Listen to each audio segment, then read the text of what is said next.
Hey YouTube, Dawson Rider here. This is going to be my review for Mighty Morphin Power Rangers issue 100. This is obviously the big culmination of 100 issues. It's also Ryan's last issue and kind of like the end of an era, and it sets us up for a new era, and they're going to be remerging Mighty Morphin and Power Rangers into Mighty Morphin Power Rangers issue 1. I'll say overall, I did really enjoy this issue. There was a lot I liked about it.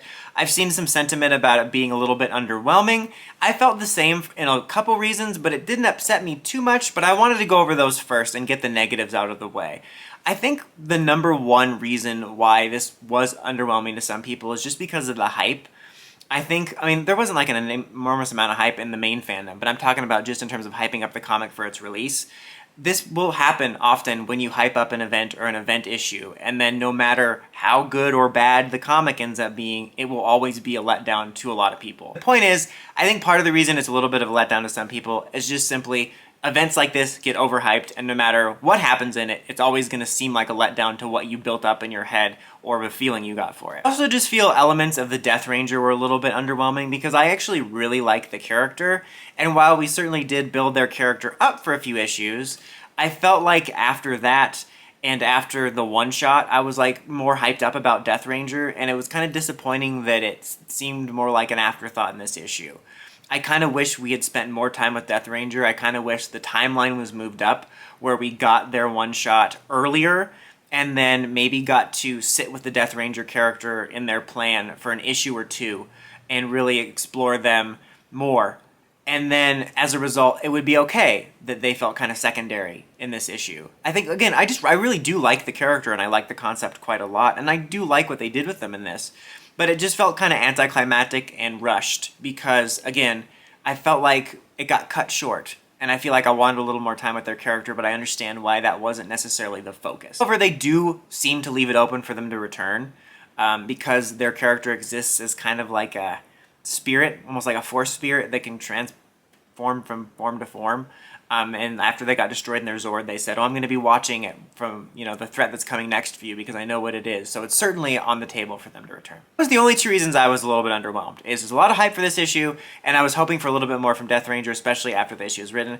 I did find it interesting that, like, the issue, the one-shot was not written by Ryan, and it seemed like didn't have as much input, so maybe he didn't have time to include as much depth about that. Like, these reviews ended up being late for me, and I wanted to wait to read the one-shot until I read 100, so I read them back to back. And then when I got done, I'm like, I actually didn't need to read. I mean, it added depth for it, yes, but it didn't. You don't need to read the one-shot to understand this at all. And it doesn't really add anything, in my opinion, outside of stuff in your own mind, like in terms of knowing the character more. But anyway, let's talk about what this did right. One of the really cool things about this, in order to celebrate issue 100, was they brought in most of the artists that have worked on the book over the years. So you have, throughout the book, it changing art styles to a bunch of the various artists. Think of that one Bob's Burgers episode where they did all the fan art. And I think that was really cool. I think just a cool way of celebrating the legacy of the series. It gave you an opportunity to see certain characters and Rangers in different art styles. I think it especially shined during the Jason sequence because, like, during the middle, Jason is pulled out of his Death Ranger possession by Andros, and he goes through the sort of classic dream sequence introspection moment. And I think the different art styles were especially highlighted there as he went through that, as they highlighted a key moment from Go-Go, Shattered Grid when all the Rangers appeared, and then when he finally kicks him out, it has this cool art cover style of showing, like, all the evolution of Jason, like Jason, mmpr Red, Armored Red, Omega, as he's kicking him out. I think that was really cool, probably my favorite sequence, a really nice character sequence. Also, speaking of, like, Andros kicking him out of that, I thought that was a nice culmination of Andros not morphing this whole time. He was using a stealth suit, and he said he didn't want to morph until he got his team back, but then obviously he failed at that, and he found a new reason to morph, and the first time he morphs is when he's holding Jason to use the energy to lock him out of this, or free him, not lock him out, but, free him of this Death Ranger grip, which I thought was a really cool character moment. And that's, I think, the thing about this issue is I was a little bit let down by the larger consequences because, again, it was overall hyped up. And I thought, like, this is issue 100, the Draken's probably going to be there for some reason, and, I don't know, maybe they'll bring in Ranger Slayer. Like, I thought there was going to be all this other stuff, kind of like the end of Necessary Evil, where all these other people showed up, and I thought because it was the end of an era, they were going to somehow try to make it this big thing.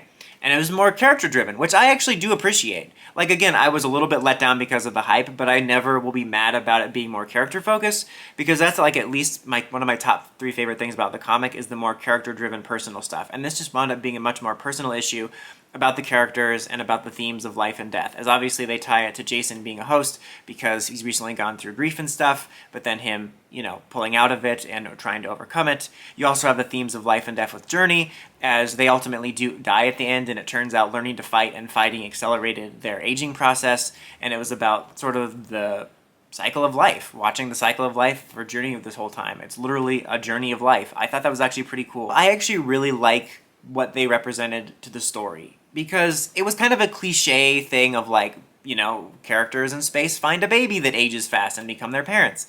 But that doesn't mean it's not good. And I thought that was cool, the way that character sort of physically represented the overall theme of the cycle of life that this story brought. I thought that was cool.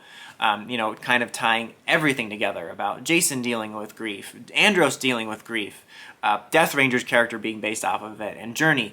I thought it all tied together really well, in my opinion, is that there are all these separate stories going on with a common theme. Well, it tied it together, but also I thought their storylines in general weaved together nicely, and I really did appreciate that. There was also other nice little character moments, like just when Tommy was fighting Omega Jason, or Death Ranger Jason, and he's talking about Jason's psyche of Jason resents you because you took the white light. That's like an interesting beat and window into Jason's psyche.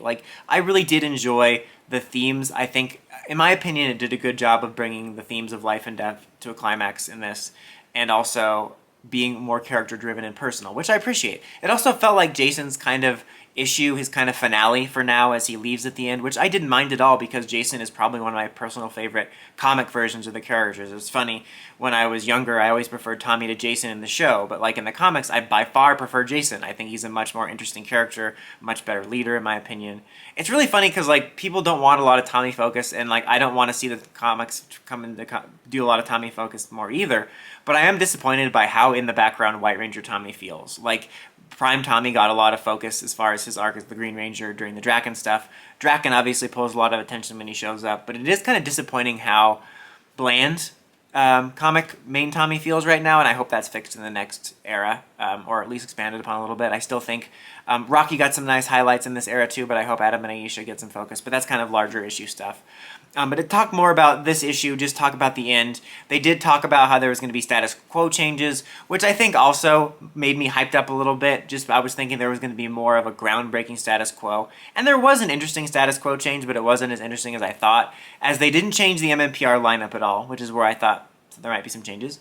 But there wasn't. They changed the Omega's lineup, because when Jason was kicked out of the Death Ranger powers, he kind of has a similar-ish situation to Billy in the series, where he can't connect to the grid now.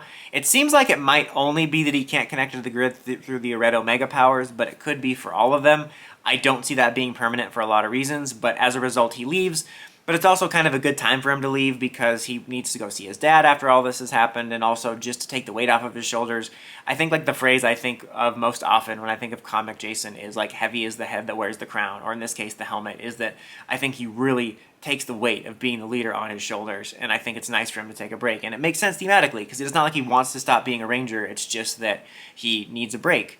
But as a result, Trini becomes the new Red Ranger. Zach remains the Black Ranger, and the character is named Kiva, I can't remember his name right now, but the friend of Journey, who was introduced earlier before that was in conflict with the Omegas briefly, is the new Yellow Ranger, which is kind of interesting. I kind of want to go back and read the issues where they were built up, where that character was built up, because I want to be able to appreciate it more, because not I wasn't paying attention, but I wasn't thinking it was going to lead to anything significant. I think that's interesting. I think it's kind of cool to make Trini red, just because it's kind of cool in general, but it also is this almost callback mirror to when she was Red Ranger during the Go-Go Power Rangers color swap arc.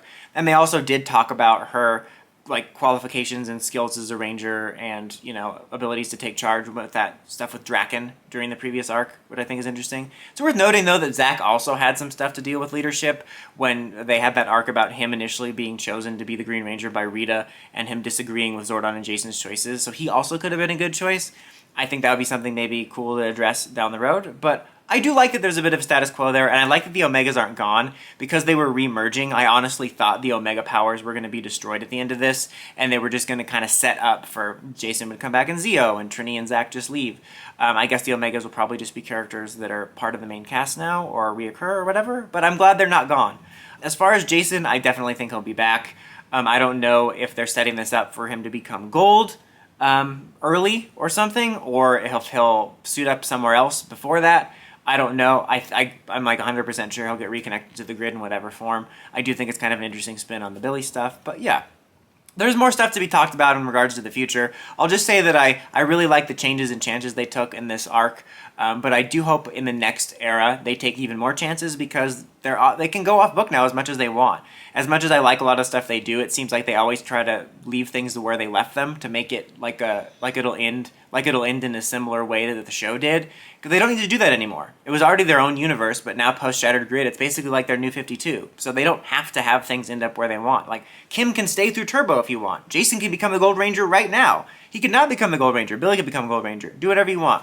But anyway, about this issue, I really did enjoy it. Again, a little underwhelmed just because of some of the hype surrounding it, but I did think it was a really good issue. I appreciated the different art styles, the focus on character, and the themes of life and death, and I thought it was an issue that I could really feel Ryan's kind of passion and heart coming through for his last issue in the main series. But overall, I did enjoy it.